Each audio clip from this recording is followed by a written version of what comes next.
പ്രിയപ്പെട്ട സൗരങ്ങളെ, കുറച്ച് നേരം നമ്മൾ കേട്ടുകൊണ്ടിരിക്കുന്ന കാര്യങ്ങളെ ഹൃദയത്തിലേക്കൊന്ന് ഏറ്റെടുക്കാം കേട്ടോ. ഞാനൊരു ചോദ്യം ചോദിച്ചുകൊണ്ട് ഈ സെഷൻ ആരംഭിക്കാം. എപ്പോഴെങ്കിലുമൊക്കെ നിങ്ങളിങ്ങനെ, എനിക്ക് ചിരി വരുന്നത് ഞാൻ കുറേ തവണ അങ്ങനെ പറഞ്ഞിട്ടുള്ളതുകൊണ്ടാണ്. ലാസ്റ്റ് പറഞ്ഞത് കഴിഞ്ഞ ആഴ്ചയാണ്. അപ്പോൾ നിങ്ങളെങ്ങനെ പറഞ്ഞിട്ടുണ്ടോ എന്നൊക്കെ അറിയുമ്പോൾ എനിക്കൊരു സന്തോഷം തോന്നിട്ട്, നിങ്ങളിപ്പോഴേലും ഇങ്ങനെ ഈശോയോട് പറഞ്ഞിട്ടുണ്ടോ, ഈശോയെ എനിക്കിനി സഹനം, എനിക്കിനി സഹിക്കാൻ പറ്റത്തില്ല എന്ന് പറഞ്ഞിട്ടുണ്ടോ? ഞാൻ പറഞ്ഞിട്ടുണ്ട് സത്യമായിട്ട്, എനിക്കിനി സഹിക്കാൻ പറ്റത്തില്ല. നിങ്ങൾ അച്ഛനൊക്കെ എന്നാ സഹനമാണ്, നമുക്ക് നമ്മുടേതായ സഹനങ്ങളൊക്കെ ചില സമയത്തൊക്കെ മണ്ടത്തരങ്ങളൊക്കെ കാണിക്കും. മണ്ടത്തരം കാണിക്കുമ്പോൾ എന്തെങ്കിലും പണിയൊക്കെ വരുകയും ചെയ്യും. ഇനി ഒന്നും കാണിച്ചില്ലെങ്കിലും വെറുതെ പോകുന്ന വള്ളിയൊക്കെ നമുക്ക് വരാറുണ്ട്. അപ്പോൾ ചില സമയത്തൊക്കെ പറഞ്ഞിട്ടുണ്ട് എനിക്ക് പറ്റത്തില്ല, എനിക്കിനി സഹിക്കാൻ പറ്റത്തില്ല. നിങ്ങളങ്ങനെ പറഞ്ഞിട്ടുള്ളവർ കയർത്താമോ? 1 2 3 4 5 6 7 8 18 എനിക്കിനി സഹിക്കാൻ പറ്റത്തില്ലത്. പ്രിയപ്പെട്ട സൗരങ്ങളെ, ഒരാളിങ്ങനെ ഒരു വിശുദ്ധ ഇങ്ങനെ പറഞ്ഞിട്ടുണ്ട് എനിക്കിനി സഹിക്കാൻ പറ്റത്തില്ലത്.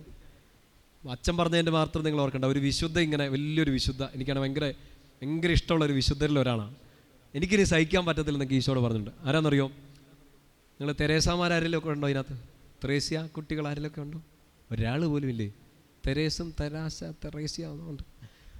അമ്മ ത്രേസ്യാണോ, കുഞ്ഞു ത്രേസ്യാണോ, കൊച്ചു ത്രേസ്യാണോ നിങ്ങൾ? അപ്പോൾ നമ്മുടെ പ്രിയപ്പെട്ട കൊച്ചു ത്രേസ്യാണ് ഇങ്ങനെ ഈശോട് ഒരിക്കൽ പറഞ്ഞത് എനിക്കിനി സഹിക്കാൻ പറ്റത്തില്ല. സന്തോഷമായില്ലേ? കൊച്ചു ത്രേസ്യൊക്കെ പറഞ്ഞ കാര്യമാണ് നമ്മൾ, വിശുദ്ധരുടെ ആപ്തവാക്യൊക്കെയാണ് നമ്മൾ ചിലപ്പോൾ പറയുന്നത്. പക്ഷേ നമ്മൾ പറയുന്ന ടോണിലല്ല കൊച്ചു ത്രേസ്യ പറഞ്ഞതേ ഉള്ളൂ. കൊച്ചു ത്രേസ്യ ഈശോട് പറഞ്ഞൊരു ദിവസം എനിക്കിനി സഹിക്കാൻ പറ്റത്തില്ലെന്ന്. എപ്പോഴാണെന്നറിയോ? ഒത്തിരി രോഗങ്ങൾ ബാധിച്ച ഒരു ജീവിതമാണ്, ഒത്തിരി സഹനങ്ങളിലൂടെ കടന്നുപോയി. നിങ്ങൾ വായിച്ചിട്ടുണ്ടോ കൊച്ചു ത്രേസ്യയെക്കുറിച്ച്? അവസാനം TB ഒക്കെ പിടിച്ചു, വലിയ ചുമ, ബുദ്ധിമുട്ട്, മരണത്തിൻ്റെ കിടക്കയിൽ അങ്ങേ അറ്റത്തെത്തി. പ്രിയപ്പെട്ട സഹോദരിമാരൊക്കെ വന്നിങ്ങനെ ചുറ്റും നിൽക്കുകയാണ്, മരിക്കാൻ ഏകദേശം റെഡിയായി. അപ്പം കൊച്ചു ത്രേസ്യ ഇങ്ങനെ പറയുന്നുണ്ട്, ഞാൻ മരിക്കുമെന്ന് ഓർത്തൊന്നും നിങ്ങൾ പേടിക്കണ്ട, ഞാൻ മരിക്കുമല്ല, ഞാൻ തിരിച്ചു പോവാണ്. അല്ലേ? മരിക്കാൻ നേരത്തൊക്കെ പറയാൻ പറ്റുന്ന ഏറ്റവും സുന്ദരമായ വാക്കാണ്. നമ്മളാരും പറയാൻ പോകുന്നില്ല, ദൈവമേ എന്നെ എപ്പോൾ തിരിച്ചു കൊണ്ടുവരണമെന്നൊക്കെ ആയിരിക്കും നമ്മൾ പറയുന്നത്. കൊച്ചു ത്രേസ്യ പറഞ്ഞു, നിങ്ങൾ കൂട്ടുകാരികൾ കരയണ്ട, സഹസന്യാസിനിമാർ കരയണ്ട, ഞാൻ മരിക്കുകയല്ല, ഞാൻ തിരിച്ചു പോവാണ്. ആരുടെ അടുത്തേക്ക്? വന്നയാളുടെ അടുത്തേക്ക് തിരിച്ചു പോവാണ്. വളരെ സന്തോഷത്തോടു കൂടിയാണ് മരിച്ചത്. പക്ഷേ ക്ഷയരോഗം, ഒത്തിരി ചുമ, ബുദ്ധിമുട്ടുകൾ, രക്തം ഛർദ്ദിക്കുന്ന അവസ്ഥകളൊക്കെ വരികയാണ്, ഒരുപാട് രോഗങ്ങൾ. അങ്ങനെ ആ രോഗക്കിടക്കെ കിടക്കുന്ന സമയത്ത് നമ്മൾ പറയും സന്തോഷത്തോടെ കൊച്ചു ത്രേസ്യ ഇത് പറഞ്ഞു ഈശോയുടെ അടുത്തേക്ക് തിരിച്ചു പോകാമെന്ന്. പക്ഷേ എപ്പോഴും സന്തോഷത്തോടു കൂടി ഒന്നും ആയിരുന്നില്ല. ഒത്തിരി വലിയ ഇരുട്ടിലൂടെ കടന്നു പോയതായിട്ട് കൊച്ചു ത്രേസ്യ ഇങ്ങനെ സാക്ഷ്യപ്പെടുത്തുന്നുണ്ട്. അപ്പം മാത്രമല്ല, അതിനു മുമ്പ് ഒരുപാട് രോഗങ്ങൾ വന്ന സമയത്ത് ശരീരത്തെ വേദനിപ്പിക്കുന്ന, ബുദ്ധിമുട്ടിക്കുന്ന ഈ രോഗത്തെക്കാൾ മനസ്സിങ്ങനെ ഇരുട്ടിലേക്ക് പോവാണ്, നിരാശ വരികയാണ്, ദേഷ്യം വരികയാണ്. ഈശോയോട് പോലും ദേഷ്യം തോന്നിപ്പോയ സമയങ്ങൾ കൊച്ചു ത്രേസ്യയ്ക്ക് ഉണ്ടായിട്ടുണ്ട്. അവസാനം ഈ TB പിടിച്ച് കിടക്കുന്ന സമയത്താണ് പറഞ്ഞത് എനിക്കിനി സഹിക്കാൻ പറ്റില്ല. ചേർന്ന് പറഞ്ഞേ ഹല്ലേലൂയ. എൻ്റെ പ്രിയപ്പെട്ട സൗരങ്ങളെ, പക്ഷെ നമ്മൾ പറയുന്ന ടോണിലല്ല. നമ്മൾ പറയും എനിക്കിനി സഹിക്കാൻ പറ്റത്തില്ല. പക്ഷെ കൊച്ചു ത്രേസ്യ പറഞ്ഞ എങ്ങനെ അറിയോ? ആ ടോൺ എങ്ങനെയാണെന്ന് എനിക്ക് അറിഞ്ഞൂടാ.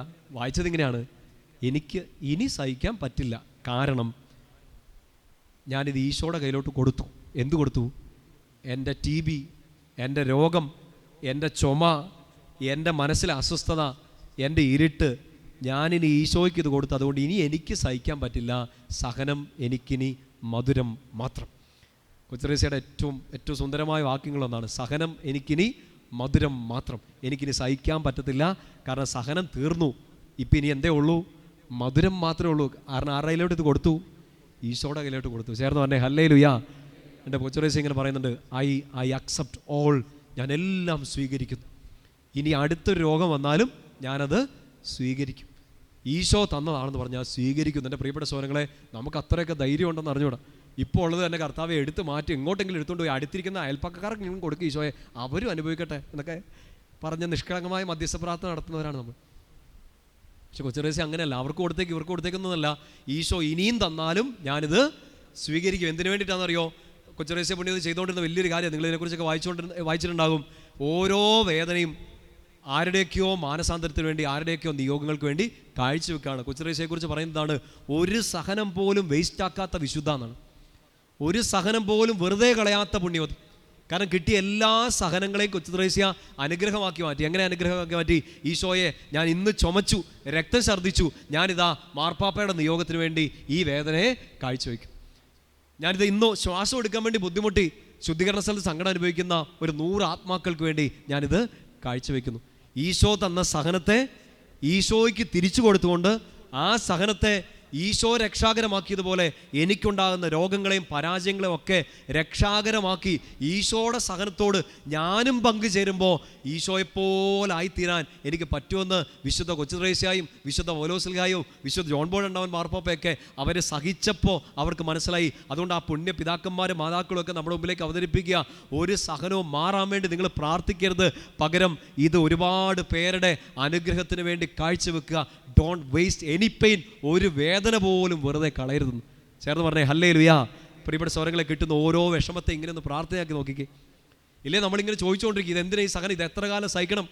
ഇപ്പോൾ കൊടുക്കുന്ന ഒരു സഹനത്തെ, ഇപ്പോൾ അനുഭവിച്ചുകൊണ്ടിരിക്കുന്ന സഹനത്തെ നിങ്ങളിങ്ങനെ കൊടുക്ക്. എൻ്റെ പപ്പായുടെ മാനസാന്തരത്തിന് വേണ്ടി, എൻ്റെ അമ്മച്ചിയുടെ രോഗസൗഖ്യത്തിന് വേണ്ടി, എൻ്റെ അനിയന് ജോലി കിട്ടാൻ വേണ്ടിയിട്ട്, എൻ്റെ കൂട്ടുകാരന് വിവാഹം നടക്കാൻ വേണ്ടിയിട്ട് ഇപ്പം ഞാൻ അനുഭവിക്കുന്ന ഈ സങ്കടത്തെ കൊടുക്കുകയാണ്, ഈശോയുടെ കയ്യിലോട്ടത് കൊടുക്കുകയാണ്. അങ്ങനെയൊക്കെ പ്രാർത്ഥിച്ചു നോക്കി.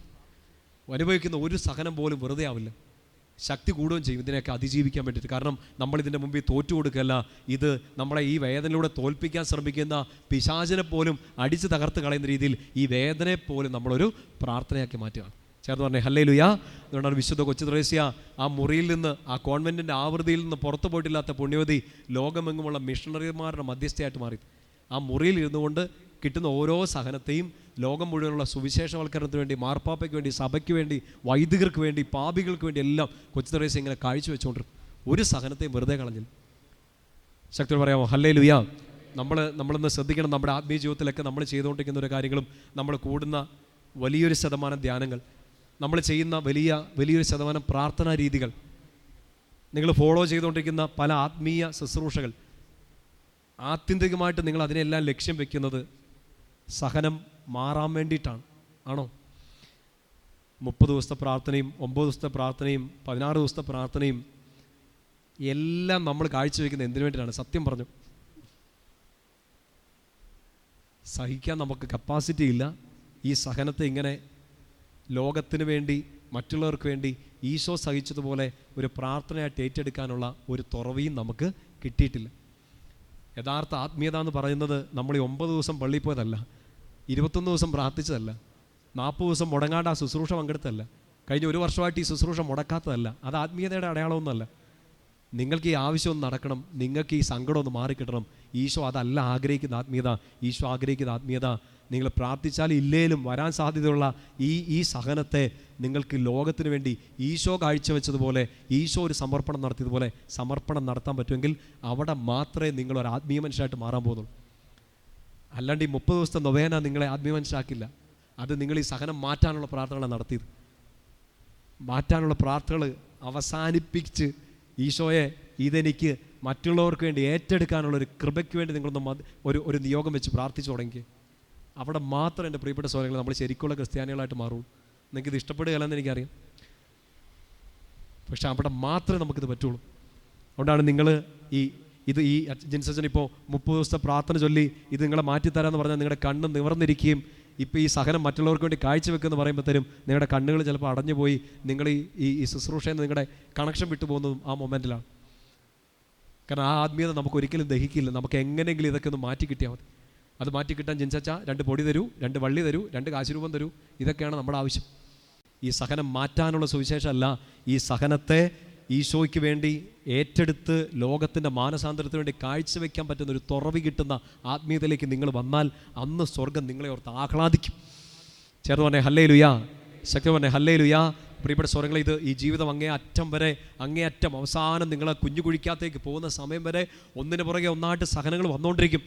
ഓരോ ഒരു സഹനത്തെ പോലും വേസ്റ്റ് ആക്കാതെ ആരുടെയെങ്കിലുമൊക്കെ ഒരു നന്മയ്ക്ക് വേണ്ടി, ആരുടെയെങ്കിലുമൊക്കെ ഒരു മാനസാന്തരത്തിന് വേണ്ടി നിങ്ങളൊന്ന് കാഴ്ചവെച്ച് നിങ്ങളുടെ വീട്ടിൽ നിങ്ങൾ പ്രതീക്ഷിക്കാത്തൊരു വഴി കൂടെ നടക്കുന്ന ഒരാളുണ്ടോ, നിങ്ങൾക്ക് ഇപ്പോൾ പക്ഷെ വേറൊരു രോഗമുണ്ടോ, ആ രോഗത്തെ നിങ്ങൾ ആ വ്യക്തിയുടെ മാനസാന്തരത്തിന് വേണ്ടി കാഴ്ചവെച്ച് വെറുതെ എന്തിനാ സഹനത്തെ കളയുന്നത്, വെറുതെ എന്തിനാ സങ്കടത്തെ കളയുന്നത്?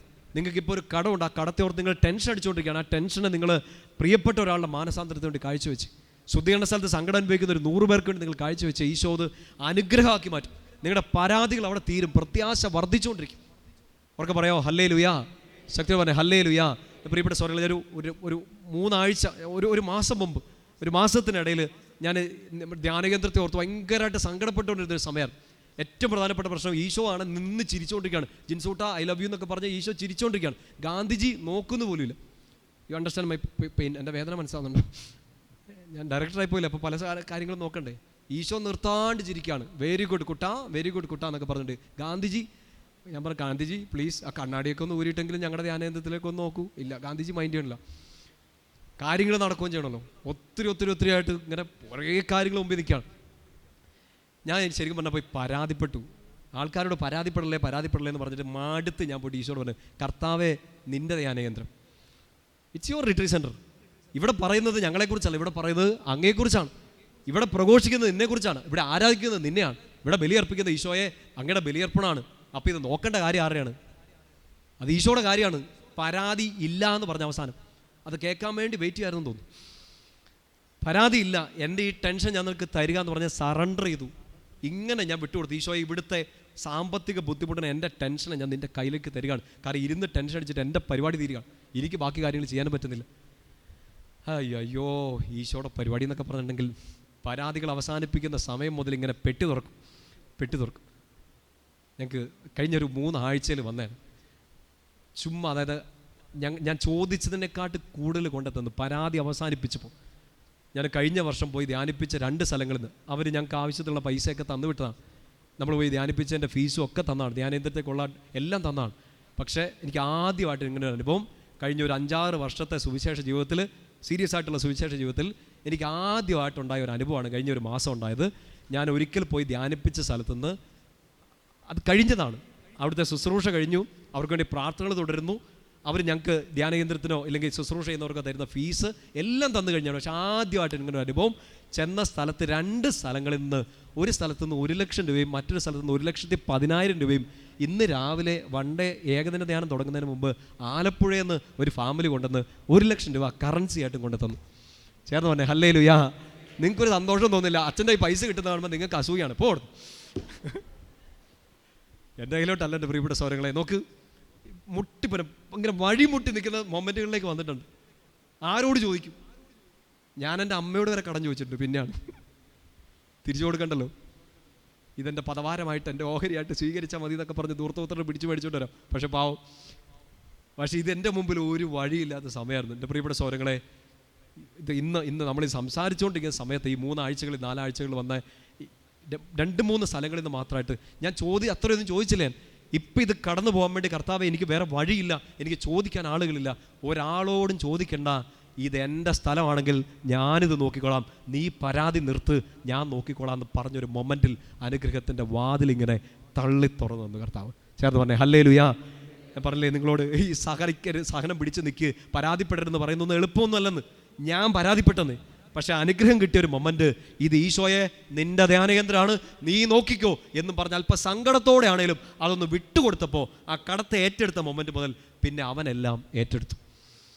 കർത്താവ് ഏറ്റെടുത്താൽ പിന്നെ ഒൺലി ഹൈ പ്രൊഫൈൽ. ഗാന്ധിജിക്കും സന്തോഷം.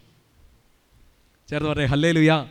നിങ്ങൾക്ക് അങ്ങനെ ഒരു കുഞ്ഞു ധൈര്യം, എനിക്ക് അത്രയും ധൈര്യത്തോടുകൂടി സങ്കടത്തോടുകൂടിയാണ് ഞാൻ പ്രാർത്ഥിച്ചത്. നിങ്ങൾക്ക് അത്രയും ധൈര്യത്തോടെ ഒന്ന് വിട്ടുകൊടുത്തൊന്ന് പ്രാർത്ഥിക്കാൻ പറ്റും. ഈശോയെ, ഇത് എൻ്റെതല്ല, നിൻ്റെതാണ്, ഞാൻ നിനക്ക് തരികയാണ്.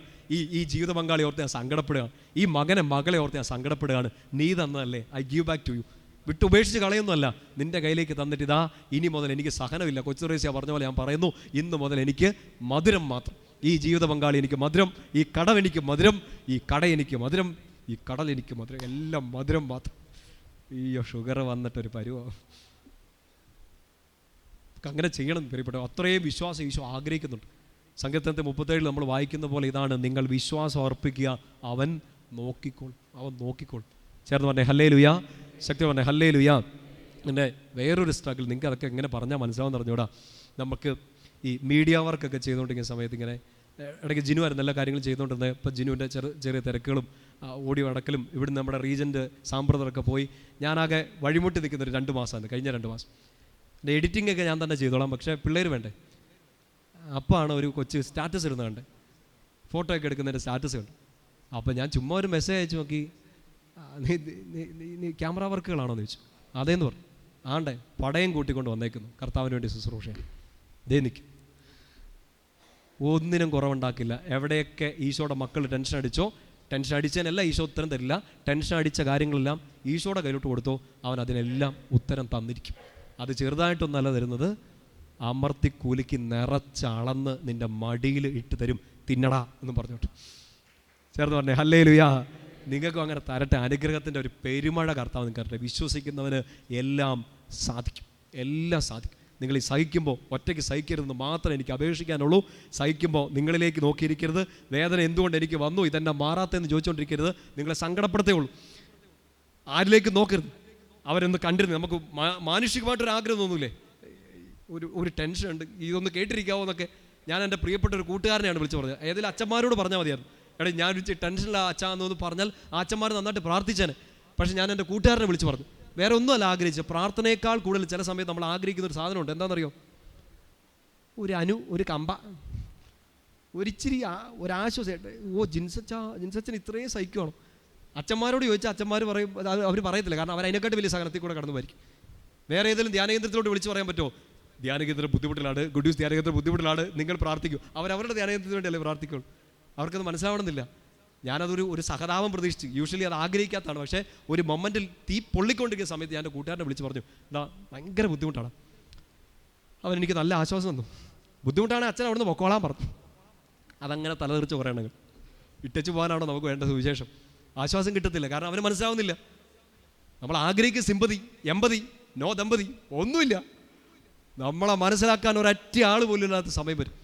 നമ്മളിലേക്ക് നോക്കരുത്, സിമ്പതി കിട്ടാൻ വേണ്ടി ഒരാളിലേക്ക് നോക്കരുത്. ഒറ്റ വഴിയേ ഉള്ളൂ, ഈശോയെ തന്നെ നോക്കിക്കൊള്ളുക, എന്നിട്ടത് വിട്ടുകൊടുത്തോളുക. ഉത്തരം കിട്ടിയിരിക്കും. ചേർന്ന് പറഞ്ഞേ ഹല്ലേലൂയാ. ഒറ്റയ്ക്കിരുന്ന് സഹിച്ചേക്കില്ല. എവിടെയെങ്കിലുമൊക്കെ തോറ്റുപോയാൽ, എവിടെയെങ്കിലുമൊക്കെ സങ്കടപ്പെട്ടാൽ നിങ്ങൾ ഒറ്റയ്ക്കിരുന്ന് സഹിച്ചേക്കില്ല, പുറത്തേക്ക് ഇറങ്ങിയേക്കണം. +2 റിസൾട്ട് വന്നപ്പോൾ എൻ്റെ ഒരു കൂട്ടുകാരൻ്റെ പയ്യൻ അവൻ തോറ്റു ഒരു വിഷയത്തിൽ. ഞാൻ വിളിച്ച് ചോദിച്ചു, കൂട്ടുകാരനെ വിളിച്ചു, നൈസായിട്ട് തോറ്റച്ചാന്നോ. ഞാൻ ചോദിച്ചു അന്ന് പറ്റി. വളരെ സിമ്പിളായിട്ട് അപ്പൻ മറുപടി പറഞ്ഞു, എൻ്റെ അല്ലേ മോൻ എന്ന് പറഞ്ഞു. ഒരു വിഷയത്തിനല്ലേ തോറ്റുള്ളത്. ഞാൻ ആ പയ്യനെ ഫോണിൽ സംസാരിച്ചു. ഞാൻ ചോടാ നിനക്ക് വിഷമമുണ്ടോ? തോറ്റു എന്ന് പറഞ്ഞപ്പോൾ ഒരു വിഷമമുണ്ടാന്നു. എൻ്റെ ചോദിച്ചു ഇനി എന്നെ പരിപാടി എഴുതിയെടുക്കണം. ഓക്കെ, എത്ര ദിവസമുണ്ട് എഴുതാൻ? കുറച്ച് ദിവസമുണ്ട്. ജയിക്കൂടാ? അത് ജയിക്കണം. അച്ഛൻ പ്രാർത്ഥിക്കണേ. ഞാൻ പറഞ്ഞു നീ പഠിക്കണേ, കർത്താവ് അനുഗ്രഹിക്കൂടാന്ന് പറഞ്ഞു. ഞാൻ ചോദിച്ചു നീ ഇപ്പം എന്നാ പരിപാടി? സാധാരണ പിള്ളേരൊക്കെ, ഞാനൊരു ആവേശത്തിൽ ചോദിച്ചു പോയതാണ്, ഇവനെ മനസ്സിലാക്കാൻ ബുദ്ധിമുട്ടി. സാധാരണ പിള്ളേരൊക്കെ പരീക്ഷയൊക്കെ തോറ്റുപോയാൽ മിക്കവാറും മുറിക്കകത്തിരുന്ന് പിന്നെ ആരും വെടിവെക്കാൻ പറ്റാത്തതുകൊണ്ട് ഫ്രീ ഫയർ കളിച്ചുകൊണ്ടിരിക്കും. ഇല്ലെങ്കിൽ സങ്കടപ്പെട്ട് മൊബൈൽ തല്ലി പൊളിക്കും. ഇല്ല അപ്പനോടും അമ്മയോടും വഴക്കുണ്ടാക്കും. ഞാൻ ചോദിച്ചു നീ അങ്ങനെയൊക്കെ പ്രതീക്ഷിച്ചോണ്ടാണ് ഞാൻ അവരോട് ചോദിച്ചു നീ എന്നടാ പരിപാടി? ഒന്നും വെച്ചാൽ നാളെ ഒരു ക്രിക്കറ്റ് മാച്ച് ഉണ്ട്. ഞാൻ നീ കളിക്കാൻ പോവാം. പഠിക്കണ്ടേ? കളി കഴിഞ്ഞ് വന്നിട്ട് പഠിക്കാമെന്ന്. എനിക്കൊരു അത്ഭുതം തോന്നിയതാണ്. ഞാനിവിടെ ഇരിക്കുന്ന നിങ്ങളോട് എല്ലാവരോടും അവൻ്റെ ഒരു സുവിശേഷമായിട്ട് പറയാണ്, എന്തെങ്കിലുമൊക്കെ എവിടെയെങ്കിലുമൊക്കെ തോറ്റാൽ വേദനിച്ചാൽ അകത്ത് കയറി ഇരുന്നേക്കൽ. പരീക്ഷ ചിലപ്പോൾ തോറ്റും, മുറി അടച്ച് അകത്തിരിക്കരുത്, പുറത്തിറങ്ങിക്കോണം, ക്രിക്കറ്റ് കളിക്കാൻ ഇറങ്ങിക്കോണം. ആൾക്കാർ കാണട്ടെ നിങ്ങളെ. അകത്തിരുന്നാൽ അവർ നിങ്ങളെക്കുറിച്ച് കഥയുണ്ടാക്കും. ഉറപ്പായിട്ട് അവർ കഥയുണ്ടാക്കും. നിങ്ങളുടെ വീട്ടിലൊരു വലിയ പ്രശ്നം ഉണ്ടായി, നിങ്ങൾ വീട് അടച്ച് അകത്തിരിക്കില്ല, പുറത്തോട്ടിറങ്ങി ഇങ്ങനെ നടന്നോണം, ഞെളിഞ്ഞ്. അഹങ്കാരത്തിലല്ല, കർത്താവ് കൂടെ ഉണ്ടെന്നുള്ള ബോധത്തിൽ. അപ്പോൾ അവർ കഥയൊന്നും പറയത്തില്ല. ഇല്ലാണ്ട് നിങ്ങൾ മുഖം വാടി അകത്തിരുന്നാൽ എൻ്റെ പ്രിയപ്പെട്ട സഹോദരങ്ങളെ, നിങ്ങളെക്കുറിച്ച് നോവലുകൾ അവർ എഴുതി ഉണ്ടാക്കും. പുറത്തിറങ്ങണം. എനിക്ക് തോന്നുന്നു അവനെക്കുറിച്ച് ആരും ഒന്നും പറയാൻ പോകുന്നില്ല. അവർ വിചാരിക്കട്ടെ ഇവന് തോറ്റിട്ട് ഒരു ബോധമില്ലടേന്ന് ചോദിക്കും. അവനൊരു പ്രശ്നമില്ല, അവൻ പുറത്തേക്ക് ഇറങ്ങി. പ്രിയപ്പെട്ട സഹോദരങ്ങളെ, പുറത്തേക്ക് ഇറങ്ങുമ്പോൾ ഒറ്റയ്ക്കിരുന്ന് സഹിക്കരുത്. നിങ്ങൾക്ക് പുറത്തേക്ക് ഇറങ്ങാൻ ധൈര്യമില്ലെങ്കിൽ കൂട്ടുകാരനെ കൂടെ കൂട്ടിക്കണം. ആ കൂട്ടുകാരൻ്റെ പേര് ഈശോ എന്നാണ്. യോഹന്നാൻ 15:5 എന്നെ കൂടാതെ നിങ്ങൾക്കൊന്നും ചെയ്യാൻ പറ്റത്തില്ല. അത് പറഞ്ഞത് ഈശോയാണ്. അവൻ കൂടെ ഉണ്ടെന്നാ ഒരു ഉറപ്പ് തന്നേക്കുന്നത്. എന്നെ കൂടാതെ ഒന്നും ചെയ്യാൻ പറ്റില്ലെന്ന് വെച്ചാൽ എന്നെ കൂട്ടിയാൽ നിനക്ക് സകലതും ചെയ്യാൻ പറ്റും. സിമ്പതി വേണ്ട, മനസ്സിലാക്കാൻ ആളുകൾ വേണ്ട, സഹായിക്കാൻ ആളുകൾ വേണ്ട, ഒരു തരത്തിലും കൂട്ടുകാരും വേണ്ട. പക്ഷെ നിങ്ങൾ ഒറ്റയ്ക്കിരുന്ന് പോയേക്കല്ല്, നിങ്ങൾക്കുള്ള ഈ കൂട്ടുകാരനെ കൂടെ പിടിച്ചേക്കണം. ആരെ? ഈശോയെ കൂടെ പിടിച്ച്. കാരണം ഇതിനേക്കാൾ വലിയ സഹനത്തെ കണ്ടവനാണ്, അനുഭവിച്ചവനാണ്, അതിജീവിച്ചവനാണ് നിൻ്റെ ഈശോ. എന്നെ കൂടാതെ നിനക്കൊന്നും ചെയ്യാൻ പറ്റില്ലെന്ന് ഉറപ്പ് തന്നവൻ. അവനെ കൂടെ കൂട്ടിയാൽ എല്ലാം ചെയ്യാൻ അവൻ നിന്നെ ശക്തിപ്പെടുത്തും. പൗലോസ്ലീഹ പറഞ്ഞ വാക്ക് നിങ്ങളുടെ ഹൃദയത്തിൽ രൂപം കൊണ്ട് നിറഞ്ഞു നിൽപ്പുണ്ട്, മാംസം ധരിച്ച് കിടപ്പുണ്ട്. എന്നെ ശക്തനാക്കുന്ന ആ കൂട്ടുകാരനിലൂടെ, ആ ദൈവത്തിലൂടെ, ആ ഈശോയിലൂടെ എനിക്ക് എല്ലാം ചെയ്യാൻ പറ്റും. ഇപ്പം സഹനത്തിൻ്റെ പീരീഡാണ്. ഇപ്പോൾ വേദനയുടെ മുറിവുകളുടെ സമയമാണ്, തെറ്റിദ്ധാരണകളുടെ സമയമാണ്. ഞാൻ ഇതിനെ ഓവർകം ചെയ്യും. കാരണം കൂട്ടായിട്ട് ആരുണ്ട്? ഈശോ ഉണ്ട്. 2 കരങ്ങൾ ഉയർത്തി പറഞ്ഞേ ഹല്ലേലൂയ. ശക്തിയോട് പറഞ്ഞേ ഹല്ലേലൂയ. ഈ സഹനങ്ങൾ അങ്ങനെ ഏറ്റെടുത്താൽ നിങ്ങൾ ശക്തിപ്പെടും, ഈശോയിൽ ശക്തിപ്പെടും, ആ കാരിസിൽ, ആ കൃപയിൽ നിങ്ങൾ ശക്തിപ്പെടും. ഒന്നും ഈ റിജക്ഷനും സങ്കടവും ഒക്കെ വരട്ടെ, ഇതൊക്കെ നമ്മളെ സ്ട്രോങ് ആക്കി. നിങ്ങൾ പ്രാർത്ഥിച്ചിട്ട് കുറേ നാൾ കാത്തിരുന്ന് ഉത്തരം കിട്ടാതിരുന്നപ്പോൾ നിങ്ങൾ ക്ഷമ പഠിച്ചു. ശരിയാണോ? നിങ്ങൾക്ക് പ്രിയപ്പെട്ടവരിൽ നിന്നൊക്കെ വേദനകൾ ഉണ്ടായപ്പോൾ നിങ്ങൾക്ക് കുറച്ചുകൂടെ മനുഷ്യരെ മനസ്സിലാക്കാൻ പറ്റി. ഒരുപാട് വേദനകളെ ഒന്നിനു പുറകെ ഒന്നായിട്ട് വന്നപ്പോൾ വേദനിക്കുന്ന മനുഷ്യരെ നന്നായിട്ട് മനസ്സിലാക്കാൻ നിങ്ങൾക്ക് പറ്റി. ചോദിച്ച ചോദ്യത്തിന് ഉത്തരം കിട്ടാതിരുന്ന സമയത്ത് കുറച്ചുകൂടെ നിങ്ങൾ ക്ഷമ പഠിച്ചു, കുറച്ചുകൂടെ നിങ്ങളുടെ ഉള്ളിൽ ആത്മധൈര്യം വന്നു. ഒത്തിരി സഹനങ്ങൾ വന്നപ്പോൾ നിങ്ങളുടെ നട്ടല് നേരെ നിന്നു.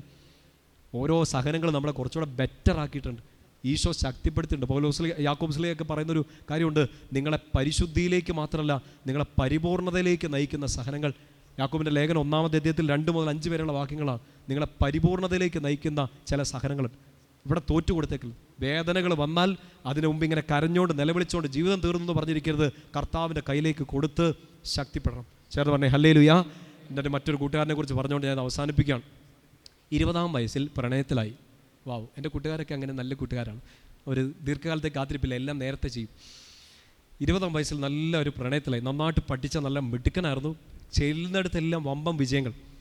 അങ്ങനെ ഒരു ജർമ്മൻ മോട്ടോർ കമ്പനിയുടെ ഒരു ഷോറൂമിൽ ഒരു ഓഫീസിൽ ജോലി കിട്ടി. നല്ല മിടുക്കനായിട്ട് ജോലി ചെയ്തുകൊണ്ടിരിക്കുന്നു. അവന് ഡിഗ്രിയൊക്കെ എന്തോ ഒരു ഡിഗ്രിയെ പഠിച്ച് പെട്ടെന്ന് ജോലി കയറി. നല്ല ഹൈ സാലറി. ഈ ഹൈ സാലറി ഉള്ള സമയത്താണ് ഇങ്ങനെ ഒരു പെൺകുച്ചിനെ പരിചയപ്പെടുന്നത്. പ്രണയത്തിലായി. രണ്ടുപേരും ഭയങ്കര പ്രണയം. കാത്തലിക്സ് ആണ്, കല്യാണമൊക്കെ കഴിക്കാം, വേറെ ബുദ്ധിമുട്ടുകളില്ല. വീട്ടിൽ പറയാൻ വേണ്ടി ഇവരിങ്ങനെ റെഡിയായിട്ട് നിൽക്കുന്നു. വീട്ടിൽ അവസാനം ഒരു കൊല്ലത്തെ പ്രണയത്തിനൊടുക്കം വീട്ടിൽ പറഞ്ഞു. വീട്ടുകാർക്കും വലിയ കുഴപ്പമൊന്നുമില്ല, 2 കുടുംബത്തിനും സമ്മതം. ഇനി നമുക്കും പ്രശ്നമില്ല. അപ്പോൾ പ്രണയം നന്നായിട്ട് മുമ്പോട്ട് പോയി. 5 years 5 വർഷം നീണ്ടുന്ന പ്രണയം. ഇതിനിടയ്ക്ക് അവൻ ആകെ ഒരു അബദ്ധത്തെ കാണിച്ചുള്ളൂ. എല്ലാ ദിവസവും കാണാൻ ഭയങ്കര കൊതിയായിരുന്നു. നിങ്ങൾ പ്രണയിച്ചിട്ടില്ലാത്തതുകൊണ്ട് നിങ്ങൾക്ക് തോന്നത്തില്ല. നമ്മൾ പ്രണയിച്ചിട്ടില്ലാത്തതുകൊണ്ട് നമുക്ക് തോന്നത്തില്ലായിരിക്കും. എൻ്റെ കർത്താവേ. അപ്പോൾ ഇവളെ കാണാണ്ടിരിക്കാൻ പറ്റുന്നില്ല.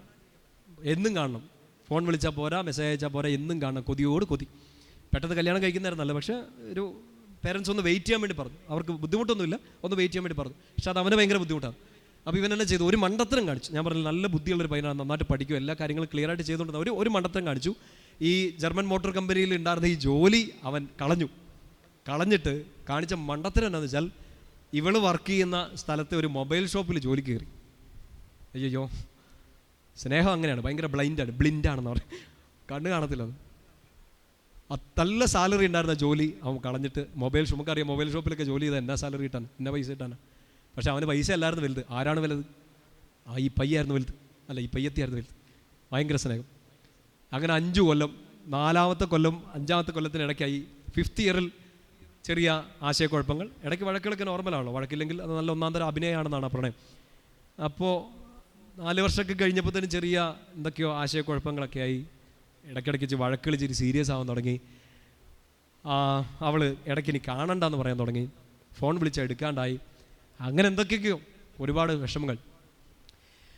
അങ്ങനെ 5-ാം വർഷത്തിൽ അവൻ ഇങ്ങനെ ഒരു സത്യം കണ്ടുപിടിക്കുകയാണ്. കഴിഞ്ഞ 4 വർഷമായിട്ട് അവൾ അവൻ്റെ ബെസ്റ്റ് ഫ്രണ്ടുമായിട്ട് പ്രണയത്തിലായിരുന്നു. ഹല്ലേലൂയ. അതങ്ങനെ ഒരു കൃപയാണ്. ഒരേ സമയത്ത് 2-3 വഞ്ചികളിൽ കാല് വെക്കാൻ പറ്റുക എന്നുള്ളൊരു വല്ലാത്ത കൃപയാണ്. അത് അവൻ്റെ ബെസ്റ്റ് ഫ്രണ്ടായിട്ട്. അപ്പോൾ അവനെ ആ സമയം മുതൽ നീ ബെസ്റ്റ് ഫ്രണ്ട് എന്ന് വിളിക്കണ്ട. നല്ല പണി 2 പേരും കൂടെ കൂട്ടി ഈ പയ്യനിട്ട് കൊടുത്തു, അതായത് എൻ്റെ ഈ സുഹൃത്തിനിട്ട് കൊടുത്തു. എങ്ങനെ സഹിച്ചു എന്നൊന്നും എനിക്ക് അറിഞ്ഞുകൂടാ, എങ്ങനെ പിടിച്ചു നിൽക്കാൻ പറ്റും എനിക്ക് അറിഞ്ഞുകൂടാ. ഒന്ന്, അത്രയും സ്നേഹിച്ച ഒരാൾ പറ്റിക്കുക എന്നുള്ളത് വലിയ വിഷമമാണ്. അവൾ പറ്റിച്ചു എന്ന് മാത്രമല്ല, കൂടെ നിന്ന് പറ്റിക്കാൻ അത്ര ആത്മാർത്ഥമായി നിന്ന ഒരു സുഹൃത്ത്. നമ്മൾ സിനിമകളിലും റീലുകളിലും ഒക്കെ കണ്ടിട്ടുണ്ട്. പക്ഷേ റിയൽ ലൈഫിൽ ഇങ്ങനെ കണ്ടുകൊണ്ടിരിക്കുകയാണ് ഞാൻ ഈ പയ്യൻ്റെ കാര്യത്തിൽ. സഹായിക്കാൻ പറ്റുന്നൊരു മൊമെൻ്റ് അല്ല. കാരണം നമ്മൾ അനുഭവിച്ചിട്ടില്ലാത്തതായതുകൊണ്ട് ഉപദേശത്തിനൊരു കട്ടി കുറയും. ശരിയല്ലേ? നമ്മൾ അനുഭവിച്ചിട്ടില്ലാത്തതായതുകൊണ്ട് എനിക്ക് അങ്ങനത്തെ റിജക്ഷൻ വന്നിട്ടില്ല. ഞാൻ ചോദിച്ച എല്ലാവരും എന്നെ അക്സെപ്റ്റ് ചെയ്തിട്ടേ ഉള്ളൂ. അതുകൊണ്ട് അവനോട് ഉപദേശം പറഞ്ഞോളൂ, മോനെ സാരമില്ലടാ, ഇതിങ്ങനെ ഉള്ളതാടാ, സാരമില്ലടാ, ഇന്ന് ഫിലിപ്സിൻ്റെ തേപ്പൂട്ടിയാണെങ്കിൽ നാളെ മോറിസ് ഗാരേജിൻ്റെ തേപ്പൂട്ടി, അതൊന്നും പറഞ്ഞിട്ട് കാര്യമില്ല. ഇവനോട് പറഞ്ഞു കൊടുക്കുന്നതിനൊരു പരിധിയുണ്ട്. ചെറുക്കൻ കൈവിട്ടുപോയി. പേരൻസിനും സമൂഹത്തിനും എനിക്ക് സഭയ്ക്കും ഒക്കെ വലിയൊരു അനുഗ്രഹമായി തീരാൻ സാധ്യതയുണ്ടായിരുന്ന ഈ പയ്യൻ ഒന്ന് ജോലി കളഞ്ഞതോടുകൂടി മാതാപിതാക്കൾക്കൊരു സങ്കടമായി. 2, ഇവള് കൂട്ടുകാരനോട് കൂടി പറ്റീര് നടത്തിയ സമയത്ത് ഇവൻ്റെ കയ്യിൽ നിന്ന് ഫുൾ കൺട്രോൾ പോയി. ബേസിക്കായിട്ട് നല്ല പ്രാർത്ഥനയൊക്കെ ഉണ്ടായിരുന്നതാണ്. ഒത്തിരി പ്രാർത്ഥനയല്ല, എന്നാലും ഒരു ബേസിക് സ്പിരിച്വാലിറ്റി ഒക്കെ കീപ്പ് ചെയ്താൽ അവൻ്റെ പ്രായത്തിന് പറ്റിയ ഒരു യുവാവിന് പറ്റിയ പ്രാർത്ഥനയൊക്കെ കീപ്പ് ചെയ്തുകൊണ്ടത് മനുഷ്യനാണ്. കംപ്ലീറ്റ്ലി അത് ലോസ്റ്റായി. കാരണം ഈശോയ്ക്കോട് ഇനി ഒരു കമ്പനിയില്ല. കാരണം കർത്താവ് പറ്റിച്ചു എന്നുള്ള ചിന്തയായി. ഇവനോട് ദേഷ്യമായി, കൂട്ടുകാരനോടില്ല, ആരുമില്ല, എല്ലാം ഞാൻ മുമ്പേ പറഞ്ഞ പോലെ ഒറ്റയ്ക്ക് സഹിക്കാൻ തീരുമാനിച്ചു. അഗാധമായ നിരാശയിലേക്കൊന്നും അവൻ പോയില്ല, ഡിപ്രഷനിലേക്ക് പോയില്ല. പക്ഷെ അതിനേക്കാൾ വിഷം കൂടിയൊരു സാധനം, ഒരിക്കലും മദ്യം കൈകൊണ്ട് തൊടാത്ത പയ്യൻ മദ്യം കഴിക്കാൻ തുടങ്ങി, പുകവലിക്കാൻ തുടങ്ങി. വെച്ച് തീവണ്ടി പോലെ വലിക്കാൻ തുടങ്ങി. എന്നിട്ട് അവനൊരു സാധനത്തിൻ്റെ പേര് പറഞ്ഞു. ബുദ്ധിമുട്ടുള്ളതുകൊണ്ട് അതിൻ്റെ പേര് പറയുന്നില്ല, നിങ്ങളത് പോയി തപ്പി കണ്ടുപിടിച്ച് വലിക്കും. അവൻ പറഞ്ഞു അത് കിട്ടിയതോടുകൂടി എനിക്കൊരു ആശ്വാസം എന്നു. ഒരു ടൈപ്പ് ഓഫ് കഞ്ചാവ്, ഒരു ടൈപ്പ് ഓഫ് അഡിക്റ്റീവ്. അത് സ്ഥിരമായി. ആരോഗ്യം പോയി, പൈസ പോയി, എല്ലാം പോയി, സമാധാനം പോയി. അവളുടെ കാര്യം നോക്കി പോവുകയും ചെയ്തു. നമ്മളിത് ഇങ്ങനത്തെ ലൈഫുകൾ ഒത്തിരി കേട്ടിട്ടുണ്ടാവും, കണ്ടിട്ടുണ്ടാവും. എൻ്റെ പ്രിയപ്പെട്ട സുഹൃത്തുക്കളെ, എൻ്റെ അടുത്ത് നിന്നൊരു സുഹൃത്തായതുകൊണ്ട് എനിക്ക് സഹായിക്കാൻ പോലും പറ്റുന്നില്ലല്ലോ എന്നോർത്ത് വിഷമിച്ചു നിന്നൊരു സമയം എനിക്ക് ഉണ്ടായിരുന്നതുകൊണ്ട് ഞാൻ അവന് വേണ്ടി മാറി നിന്ന് പ്രാർത്ഥിക്കുക മാത്രമേ നമ്മൾ ഈശോയെ ഇവനെയും ഇതുപോലെ സങ്കടം അനുഭവിക്കുന്ന കുഞ്ഞുങ്ങളെ സഹായിക്കണേ, അനുഗ്രഹിക്കണേ എന്ന് പറഞ്ഞ് പ്രാർത്ഥിച്ചുകൊണ്ടിരുന്നു മാത്രമേ ഉള്ളൂ. അവനെ സഹായിച്ചത് അവൻ്റെ അമ്മച്ചിയാണ്. ഒരു ദിവസം ചെറുക്കൻ ഉച്ചയ്ക്ക് കിടന്നുറങ്ങുന്ന സമയത്ത് അമ്മച്ചി വിളിച്ചെഴുന്നേപ്പിച്ചിട്ട് ഇങ്ങനെ കവിളയിൽ ഇങ്ങനെ തട്ടിയിട്ട് നെറ്റിയിലൊരു ഉമ്മ കൊടുത്തിട്ട് ഇങ്ങനെ പറഞ്ഞു എന്നാണ് അവൻ എന്നോട് പിന്നെ പറഞ്ഞത്. അമ്മ ഇത്രേ പറഞ്ഞുള്ളൂ, സ്നേഹത്തോടെ ഒന്നുമല്ല, വഴക്കായിട്ട് തന്നെ അമ്മ പറഞ്ഞത്. മോനെ, നിന്നെ പറ്റിച്ചു, ശരിയാടാ, നിന്നെ വിഷമിപ്പിച്ചു, നിനക്ക് വലിയ വേദന തന്നു, നിനക്ക് ക്ഷമിക്കാൻ പറ്റാത്ത സങ്കടമാണ് ഈ കുട്ടി തന്നത്, നീ അവളോട് പൊറുക്കാൻ നിനക്ക് പറ്റില്ലായിരിക്കും, അത്ര വലിയ സഹനം അവൾ തന്നേക്കുന്നത്. പക്ഷെ എനിക്ക് നിന്നോട് ഒറ്റ കാര്യമുള്ളൂ, പെറ്റമ്മയായിട്ട് നിന്നോട് എനിക്ക് ഒറ്റ കാര്യം പറയാനുള്ളൂ, അവൾ ജീവിച്ചുകൊണ്ടിരിക്കുകയാണ്, നീ നിൻ്റെ സ്വന്തം കാശ് മുടക്കി മരിച്ചുകൊണ്ടിരിക്കുകയാണ്. അമ്മമാരൊക്കെ പറയുന്നത് ചിലത് കുറിക്ക് തന്നെ കൊള്ളുമായിരിക്കും അല്ലേ. അവൾ ജീവിച്ചുകൊണ്ടിരിക്കുകയാണ്, നീ നിൻ്റെ സ്വന്തം കാശ് മുടക്കി മരിച്ചുകൊണ്ടിരിക്കുക. ഇവന് ഉപയോഗിച്ചുകൊണ്ടിരിക്കുന്ന ഈ ഡ്രഗ്സിൻ്റെയും കാര്യങ്ങളൊക്കെ അമ്മ പറഞ്ഞുകൊണ്ടിരിക്കുന്നത്. അവന് പറയാണ്, അവന് വേക്കപ്പ് കോൾ, അവനൊരു ഉണർത്തുപാട്ട് കിട്ടിയത് അമ്മയുടെ ആ ഒരൊറ്റ വഴക്കിലാണ്.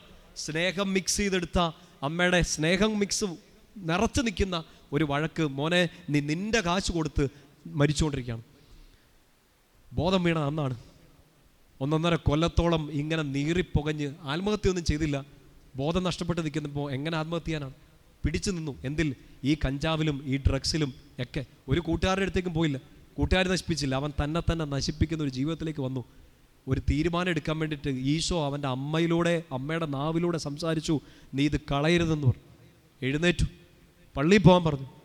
പള്ളിയിൽ അന്നൊന്നും പോയില്ല. ഒരാഴ്ച കഴിഞ്ഞിട്ട് പോയി, ഒരു ശനിയാഴ്ച പോയി കുമ്പസാരിച്ചു. പള്ളിയിൽ അന്ന് കുർബാനയ്ക്ക് കൂടിയില്ല. പിറ്റേ ദിവസം ഞായറാഴ്ച കുർബാനയ്ക്ക് പോയി. അവിടെ ഇരുന്നു പള്ളിയിൽ. പറഞ്ഞാൽ എന്നെ ഒരു ധ്യാനവും മാറ്റിയതല്ല, എന്നെ ഒരു ധ്യാനഗുരുവും മാറ്റിയതല്ല. അവിടെ ചുമ്മാ ഇരുന്നപ്പോൾ എനിക്ക് തോന്നി എൻ്റെ ഭാരം കുറയുന്നതായിട്ടെന്ന്. പയ്യൻ്റെ സ്വന്തം വാക്കുകളാണ്. പള്ളിയിലിരുന്നപ്പോൾ തോന്നി എൻ്റെ ഭാരം കുറയുന്നതായിട്ടെന്ന്. കൊടുത്തതൊന്നുമല്ല, ഈശോ ഇത് എടുത്തോന്നും പറഞ്ഞ് കൊടുക്കാനുള്ളൊരു ആത്മീയ ഉണർവൊന്നും അവന് തുറവിയൊന്നും അന്നവനില്ല. അവൻ അവിടെ ഇരുന്നപ്പോൾ അവൻ്റെ ഭാരം ഇറങ്ങിപ്പോകുന്നത് അവൻ തിരിച്ചറിഞ്ഞു. ചേർന്ന് പറഞ്ഞേ ഹല്ലേലൂയാ, ശക്തി പറഞ്ഞേ ഹല്ലേലൂയാ. ഇപ്പം നാട്ടിലില്ല. ഞാൻ നാളെ ഓൺലൈനിൽ ഇടുമ്പോഴത്തേനും അത് അവൻ കേൾക്കുമായിരിക്കും. എനിക്കിപ്പോൾ ഓർക്കുമ്പോൾ എനിക്ക് അഭിമാനം തോന്നുന്നത് എൻ്റെ ഒരുപാട് സൗഹൃദങ്ങളിൽ ഒരാളാണത്. കാരണം അത്രയും കൂപ്പുകുത്തിയ ഒരു കുഴിയിൽ നിന്ന് കയറിപ്പോന്നു. കർത്താവ് ഭാരങ്ങൾ ഏറ്റെടുത്തു എന്നൊരു ബോധത്തിൽ. കൊടുത്തിട്ടൊന്നുമല്ല. എൻ്റെ പ്രിയപ്പെട്ട സ്വരങ്ങളെ, കൊടുക്കാതെ തന്നെ ഇത്ര ഏറ്റെടുക്കുന്ന ഒരു ഈശോയുടെ മുമ്പിലേക്കാണ് ഞാൻ നിങ്ങളോട് പറയുന്നത്. ഇന്ന് ഈ ഭാരം വെറുതെ താങ്ങി നടക്കാതെ സറണ്ടർ, എല്ലാം വിട്ടുകൊടുക്ക്. കൊച്ചു ത്രേസ്യ പറഞ്ഞ പോലെ ഐ അക്സെപ്റ്റ് എവരിത്തിങ്. ഞാൻ ഈശോയോട് ചേർന്ന് എല്ലാം ഏറ്റെടുക്കുകയാണ്. എനിക്കിനി മുതൽ സഹനമില്ല, എല്ലാം മധുരം മാത്രം. മരിച്ചാൽ പോലും അതെനിക്ക് മധുരം മാത്രം. പൗലോസിന്റെ വാക്കുകൾ കടമെടുത്താൽ മരിച്ചാലും അതെനിക്കൊരു നേട്ടം. കാരണം എനിക്ക് ജീവിതം ക്രിസ്തുവാണ്. ഞാൻ അവനോട് കൂടെ ക്രൂശിക്കപ്പെട്ടിരിക്കുന്നു. അവനോട് കൂടെ ക്രൂശിക്കപ്പെട്ടെങ്കിൽ അവനോട് കൂടെ തന്നെ ഞാനും ഉയർത്ത് എഴുന്നേക്കും. ഇപ്പോൾ ഈ കുഴി കിടന്ന് എല്ലാം ഈശോയുടെ കയ്യിലേക്ക് അങ്ങ് കൊടുത്തേ. എന്നിട്ട് കുഴിയിൽ നിന്ന് കൈ നീട്ടിപ്പിടിക്കുന്ന ഈശോയുടെ കയ്യെ പിടിച്ച് കയറിപ്പോന്നേ. ശക്തിയോട് പറഞ്ഞേ ഹല്ലേലൂയാ. 2 കരങ്ങൾ ഉയർത്തി പറഞ്ഞേ ഹല്ലേലൂയാ.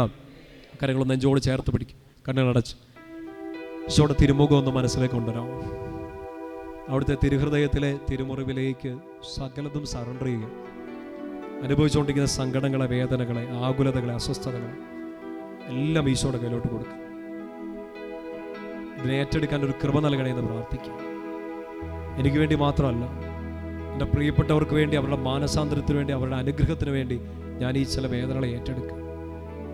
മാറാത്ത സഹനങ്ങളെ ഞാൻ ഈ സമയം മുതൽ ഏറ്റെടുക്കുകയാണ്. പരാതിയോടെയല്ല, ഞാൻ ഈശോയ്ക്ക് അത് സമർപ്പിച്ച് ഏറ്റെടുക്കുക. ഓരോ സഹനവും എന്നെ മെച്ചപ്പെടുത്തുന്നുണ്ട്. ഓരോ സഹനവും എന്നെ ശക്തിപ്പെടുത്തുന്നുണ്ട്. എന്നെ തിരസ്കരിച്ചപ്പോൾ അതെന്നെ ശക്തിപ്പെടുത്തിയിട്ടുണ്ട്. എന്നെ നാണം കെടുത്തിയപ്പോൾ എൻ്റെ മനസ്സിനത് ശക്തി നൽകിയിട്ടുണ്ട്. പിന്നീട് എന്നെ വേദനിപ്പിച്ചപ്പോൾ പിന്നീട് ശാന്തമായിട്ട് കാര്യങ്ങളെ നേരിടാൻ അതെന്നെ സഹായിച്ചിട്ടുണ്ട്. കാത്തിരിപ്പ് എന്നെ ക്ഷമ പഠിപ്പിച്ചിട്ടുണ്ട്. ഉത്തരം കിട്ടാത്ത കാര്യങ്ങളെല്ലാം പിടിച്ചു നിൽക്കാൻ എന്നെ സഹായിച്ചിട്ടുണ്ട്. ചതിക്കപ്പെട്ടപ്പോൾ മനുഷ്യരെ കുറച്ചുകൂടെ മനസ്സിലാക്കാൻ എന്നെ സഹായിച്ചിട്ടുണ്ട്. ഒത്തിരി അധികം വേദനിപ്പിച്ചപ്പോൾ, വേദനകളേറ്റപ്പോൾ വേദനിക്കുന്ന മനുഷ്യരെ കുറേയും കൂടെ മനസ്സിലാക്കാൻ അതെന്നെ സഹായിച്ചിട്ടുണ്ട്. ഈശോയെ, എല്ലാ കുഞ്ഞു വേദനകളും, എല്ലാ വലിയ നൊമ്പരങ്ങളും നിന്റെ മുമ്പിലേക്ക് ഞാൻ സമർപ്പിക്കുന്നു. എനിക്കൊരു സഹായം ഉണ്ടെന്ന് ഞാൻ വിശ്വസിക്കുന്നു. യോഹന്നാൻ 15:15 എന്നെ കൂടാതെ നിനക്കൊന്നും ചെയ്യാൻ കഴിയില്ല. അങ്ങൻ്റെ കൂടെയുണ്ട്, ഞാൻ അങ്ങയുടെ കൂടെ നിൽക്കുകയാണ്. അങ്ങ് നൽകുന്ന സ്നേഹത്താൽ ഈ വേദനകളെല്ലാം അതിജീവിക്കാൻ എനിക്ക് പറ്റും. റോമ 8:37 ആ സ്നേഹത്തിൽ, ക്രിസ്തുവിൻ്റെ സ്നേഹത്തിൽ ഞാൻ ഇതിൻ്റെ മേലെല്ലാം വിജയം നേടിയിരിക്കുന്നു. ഇപ്പോൾ വരുന്ന സങ്കടങ്ങളെയും വേദനകളെയും സഹനങ്ങളെയും കണ്ണുനീരുകളെയും ആകുലതകളെയും വ്യാകുലതകളെയും അസ്വസ്ഥതകളെയും എല്ലാം ഞാൻ നേരിടും, അതിജീവിക്കും. ക്രിസ്തുവിനോട് ചേർന്ന് അവൻ്റെ സ്നേഹം തിരിച്ചറിഞ്ഞ് ആ സ്നേഹത്തിൽ ശക്തിപ്പെട്ട് ഞാൻ ഇതിനെല്ലാം അതിജീവിക്കും. ഈശോയെ, എന്നെ അതിന് സഹായിക്കണമേ, എന്നെ അതിന് സഹായിക്കണമേ. നിന്റെ കൃപ നൽകി എന്നെ ബലപ്പെടുത്തണമേ. 2 കരങ്ങൾ ഉയർത്തും. അല്പസമയം ഒന്ന് ശക്തിയോടെ ഈശോയുടെ ആ കൃപ നിറയാൻ വേണ്ടി ആഗ്രഹിച്ചുകൊണ്ട് എല്ലാവരും ചേർന്നൊന്ന് സ്തുതിക്കട്ടെ.